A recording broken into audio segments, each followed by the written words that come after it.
Tiada hari tanpa mohon didoakan orang tua. Ini ibu-ibu ini, doakan anaknya. Marah sama anak, jangan sumpah yang jelek-jelek. Kurang ngajar ya.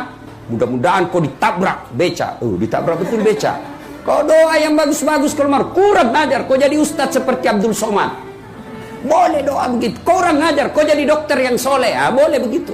Kurang ngajar, tabrak ke mobil. Ditabrak betul mobil. Maka ibu-ibu, doa itu, bibir dari ibu itu mustajab doanya. Adik-adik, tidak perlu kursus kiri kanan, bos. Kalau mau hidup baik, birrul walidain. Saya bisa bicara begini, saya alami. Sampai detik ini, minimal dalam sehari 2 kali saya telepon ibu saya. Minimal 2 kali. Baru bangun, mau tidur. Baru bangun, mak, agak kareba, di Simoki, apa bahasa Bugis, ibu saya tidak tahu bahasa Indonesia. Ya. Mak, apa kabar? Baik, sehat-sehat, alhamdulillah. Masa apa pagi ini? Ya saja, seperti dulu. Sudah, doakan saya sehat walafiat, mak. Biar kau tidak minta, anak saya sudah doakan kamu. Tuh, enaknya jadi ibu. Malam, telepon lagi, mau tidur. Mak, gimana kegiatan hari ini? Alhamdulillah. Jangan lupa berdoa sebelum tidur. Yang paling penting, hilangkan dendam dalam hati supaya bisa tidur dengan nyenyak. Itu.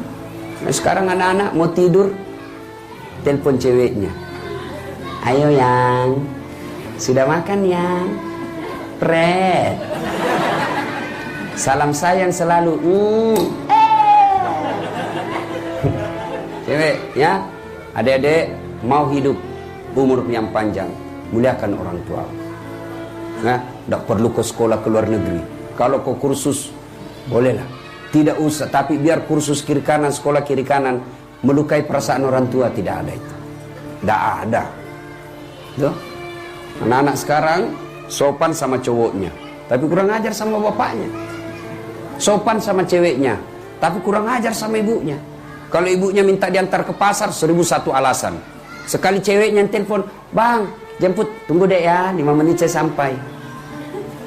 Itu model anak sekolah. Kalau model ibu-ibu nih, bagaimana modelnya? Kurang ajar sama mertua. Ada orang sopan sama bapaknya, tapi datang mertuanya baru 1 jam. Mak, kapan balik, mak?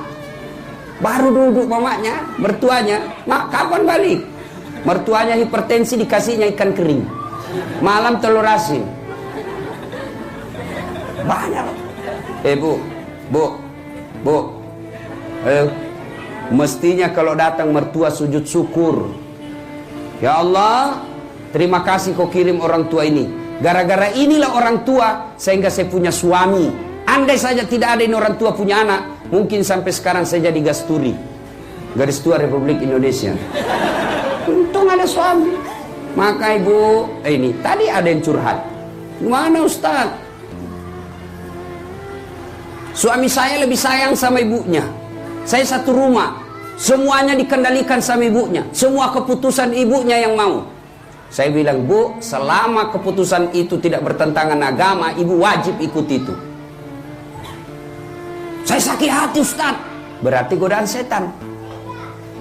Tenang aja Bu. Anaknya terlalu ikut sama orang tuanya. Alhamdulillah, mudah-mudahan anaknya juga ibu nanti setelah besar punya suami taat tetap sama ibunya. Kenapa kita ini tidak ada berkah kalau kita tidak taat sama orang tua? Bu ibu, ini nih karena adik-adik nih. Kan pernah Nabi ditanya, ya Rasulullah, setelah Allah dan Rasulnya siapa yang saya taati? Apa jawaban Nabi? Siapa? Ibumu. Setelah itu siapa ya Rasul? Ibumu. Setelah itu siapa? Ibumu. Setelah itu siapa? Bapakmu. 3:1. Kenapa? Karena ada 3 kelebihan perempuan yang tidak dimiliki laki-laki. Apa itu? 1, mengandung. Ada pernah mengandung di sini? Ibu-ibu masih ingat waktu hamil, Bu? Masih? Ada ndak enaknya itu mengambil hamil? Ndak ada enaknya. Duduk aja pakai standar samping. Jalan. Sudah mau keluar. Ibu, apa ada ibu hamil tidur tengkurap? Ibu, pernah hamil tidur tengkurap? Lihat itu ibu hamil kalau tidur. Sesak napas. Poso. Satu aja karsa, raya pasrah. Yang kedua, kelebihan perempuan yang dimiliki laki-laki apa? Melahirkan. Ibu-ibu masih ingat waktu melahirkan? Ada ndak ibu-ibu melahirkan senyum? Mentang-mentang dia kaya, keluar ya nak? Wah, tidak. Wah. Ya toh? Paling bapak-bapak stres. Stres masih sempat merokok. Ibu-ibu berapa banyak ibu yang meninggal melahirkan anaknya. Tuh. Maka pantas tidak ada kesuksesan bagi anak yang kurang ajar sama orang tua. Yang ketiga, menyusui. Masih ingat waktu menyusui, Bu? Masih? Apalagi ketika tumbuh giginya. Apa ibu tinju anaknya? Kurang ajar. Kau gigit saya. Enggak. Lepas ku nak. Itu siang anaknya, malam bapaknya. Apa enggak menderita ini ibu-ibu? Makanya doa mustajab untuk anak dari ibu. Maka doakan anaknya, Bu. Ya, berbuat baik sama orang tua. Adik-adik, mau lihat hebatnya doa? Saya alami. Itu dokter saya itu ada dua, Bu, ya. Satu di depan nama saya, itu dokter hukum Islam. Yang di belakang nama saya PhD, Philosophy of Doctor, itu ilmu komunikasi. Itu waktu saya ujian, itu FIVA namanya, kita ujian tutup mempertahankan hasil riset yang kita lakukan. Teman-teman saya itu umumnya 3 jam sampai 4 jam. Saya sebelum saya masuk ruang ujian, saya telepon ibu saya di kampung. Ma, doakan saya dari jam 9 sampai jam 11 saya ujian ya. Wih, lamanya sih berdoa. Apa saya mau baca itu 3 jam?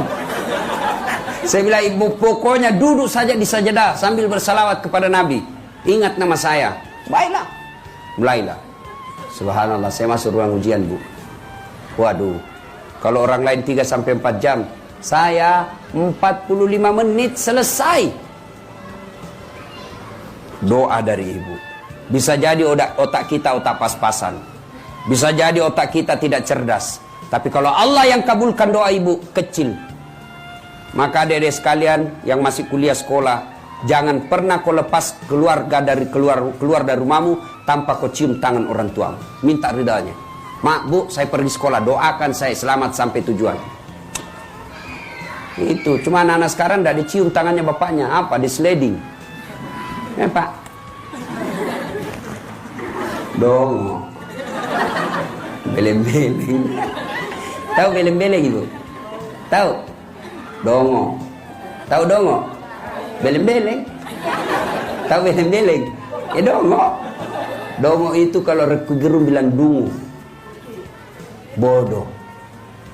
Sama cowoknya sopan, sama ceweknya sopan, sama orang tuanya kurang ajar. Dari mana dapat rumus itu?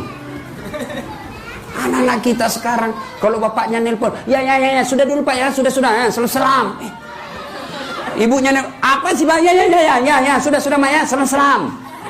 Bapaknya masih mau bicara. Gimana hidupmu mau berkah? Coba ini ibu nih. Kalau ibu terima telepon, satu telepon kepala dinasnya atau satu telepon wali kota, satu telepon ibunya masuk. Mana yang ibu jawab? Wali kota. Ibu, pencitraan. Kan banyak begitu. Biasa kita lagi nerima telepon, kawan kita nih, tiba-tiba masuk juga telepon ibu kita. Apa bisa kita jawab?